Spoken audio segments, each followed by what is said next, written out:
The geniuses over at CNN decided it's a good idea to bring on George W. Bush to ask his expert opinion on Iraq policy.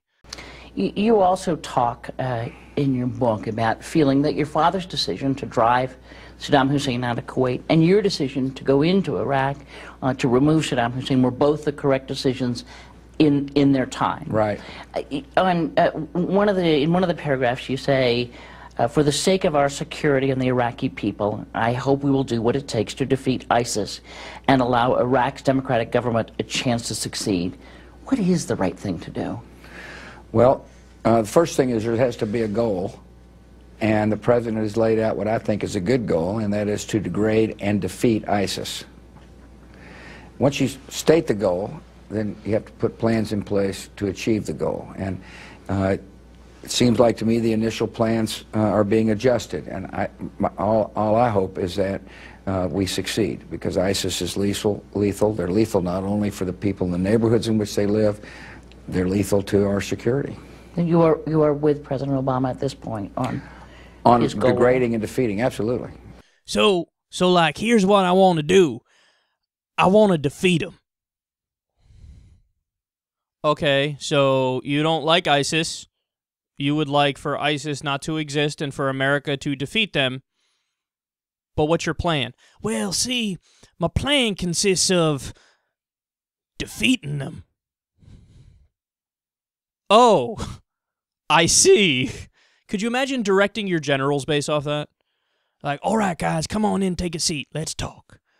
Here's what I want you to do in regards to the ISIS folks. Defeat them. Yes, Mr. President, we're on it.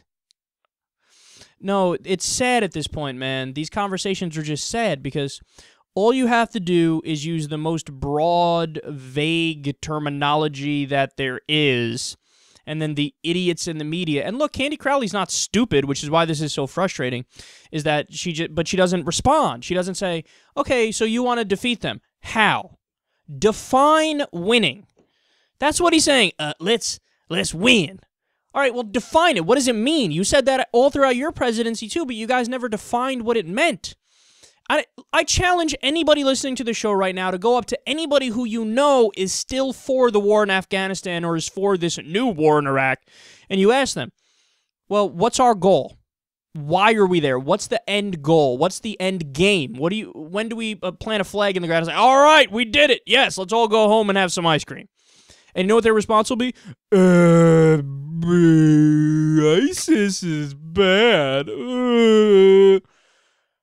Well, thank you, because we didn't know that. See, we thought that they might have done some good charity work in Venezuela. Obviously, they're bad. That's not the point. There's a lot of bad people around the world, a lot of terrorist groups around the world. There's ISIS, there's Boko Haram, there's Al-Nusra Front, there's Al-Shabaab, there's the Taliban, all these different, there's thousands of jihadist groups. Should we fight them all? Is that what we should do? Should we invade, like, 34 different countries, which is probably the number of countries about that they're in, if not more than that? Why not, well, right, let's go fight North Korea, too. They're a dictatorial, terrible regime that's basically doing a genocide right now. Why not fight them? Why not go to the Congo? There's Christians and Muslims who are killing each other, ethnic cleansing of civilians. Why not go there? So many bad things are happening in the world. It's not enough to say, bad things in Iraq, let's go fight. No, okay, but what's your end goal? So you want to go there and do what? Define the mission for me. We want to kill them. Okay, but now you need to, let's take the next step here. So you want to kill ISIS. What happens inevitably when, as you're killing ISIS people, you kill more civilians in Iraq, and then the people who were part of the family of the people who were killed, they become radicalized and they go join other extremist groups and terrorist groups. What happens then? It's a perpetual cycle. You're playing a game of whack-a-mole in the Middle East. You hit down one terrorist group, another one pops up over here. You hit down that one, another one pops up over there. That's what's been happening ever since we started the war on terror. In fact, there's a net increase in terrorists since we started the war on terror. So if your goal is to defeat the ideology, and you mean it, and that's exactly what you're aiming to do, well, you're making it worse. You're doing the opposite of what you say you want to do because the numbers prove it, because the studies prove it, because we know that when you kill innocent civilians in Pakistan, Yemen, and Somalia with drones, you kill innocent people in Afghanistan and Iraq with ground invasions, and you use broad force, Well, you killed so many innocent people that now more people want to join the terrorist groups. But see, they don't have a real solution.